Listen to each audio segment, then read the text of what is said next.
সুযোগ দেওয়া হয় আপনি নিজেকে আরো রিফাইন করতে পারবেন। আচ্ছা, কেন আমি আপনার উপর এই ট্রাস্টটা রাখছি জানেন তো? কেন? বিকজ আপনি পড়াশোনাটা এটার উপর করছেন। Thank you ma'am. স্বপ্ন দেখার দিন এসেছে, স্বপ্ন দেখার বার। এবং আমি গ্রিন কার্ড পেয়ে গেলাম। নেক্সট ডে আমাকে স্টার কার্ড পেতে হবে। আমি যথারীতি আসলাম এবং প্রথমেই ঢুকলাম। ঢুকে জাজদের সামনে আমাকে কিছু মনোলগ দেয়া ছিল, সেগুলো থেকে আমাকে অ্যাক্টিং করতে বলা হলো। আসসালামু আলাইকুম স্যার। স্যার আমি শুভ স্যার। স্যার স্যার এই যে আমার স্যার সার্টিফিকেটস।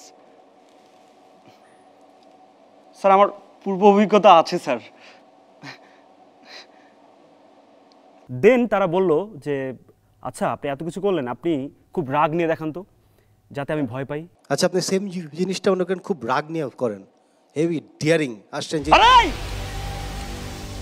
নে যা দিছি এটা দেখ। ভাল লাগতেছে না, মাথা ঠিক নাই, কথা শুনোস নাই? ঠিক আছে, শুদ্ধ ভাষায় বলছি, আপনি কথা শোনেননি? দেখুন ফাইলগুলো তাড়াতাড়ি দেখুন, ভাল লাগছে না আবার। আরে কি হলো? ঠিক আছে, আর এই পুরো জিনিসটা খুব অসহায় নিয়ে করেন, দুঃখ একদম, মানে আপনি একদম ভেঙে পড়তেছেন, আপনার জীবন শেষ, কান্নাকাটি একদম, মানে দুর্ভিক্ষ আপনার এরকম। জি sir. Sir please sir, sir আমার বাসায় আমার ভাই, আমার বোন স্যার আমার উপর নির্ভর করে স্যার। স্যার স্যার প্লিজ আমার চাকরিটা দিন স্যার। স্যার আপনি যা বলবেন স্যার আমি তাই করবো স্যার। স্যার চাকরি নিয়ে যান। চাকরি হয়ে গেছে। Thank you sir. Thank you so much sir. Thank you sir. তারপর আমি তো অবাক, আমাকে হাত বাড়িয়ে স্যার কার্ড দিচ্ছেন, ইয়েস কার্ড। ইয়েস, আমি ইয়েস কার্ড পেয়ে গেছি। আর এই চেষ্টা থেকে আমরা এই যে দীপ্ত টিভি যে আয়োজনটা করেছে, আমরা অ্যাক্টর অ্যাক্ট্রেস আসলে খুঁজে বেড়াচ্ছি, স্টার খুঁজে বেড়াচ্ছি। সো দেখা যাক কি হয়। তুমি যে কাজটি করতে আসবে বা যেটাই করবে সেটার মধ্যে তোমার সততা থাকতে হবে। তুমি কেন করতে আসছো, ওইটার উপরে তোমার পড়াশোনা কি, ওটার চর্চা কি, ওটা জানা, ওই বিষয়টা সম্পর্কে তোমার নলেজেবল হতে হবে। আমি সেটা চাই। তো আমি যেহেতু নিজে এরকম, আমি কোনো কিছু যদি না বুঝি না জানি, আমি 100 বার জানতে চেষ্টা করি, আমি শিখি। আমি সব জানি আমি নিশ্চয়ই না।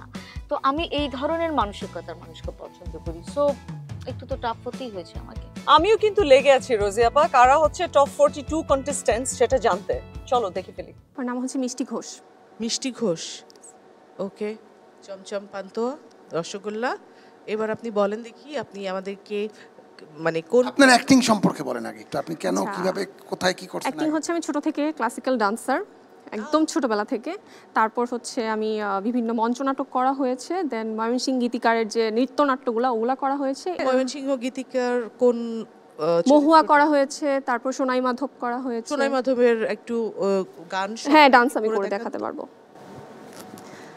কাল কাজে কইছিলাম কথা, আসেনি খবর, হে না গো ছাইরা দে কলসি আমার চাই বেলা, সাজের বেলায় আয়সা ঘাটে গো, পায়ের নুপুর খইলা যায় রে না গো ছাইরা দে কলসি যাই বেলা।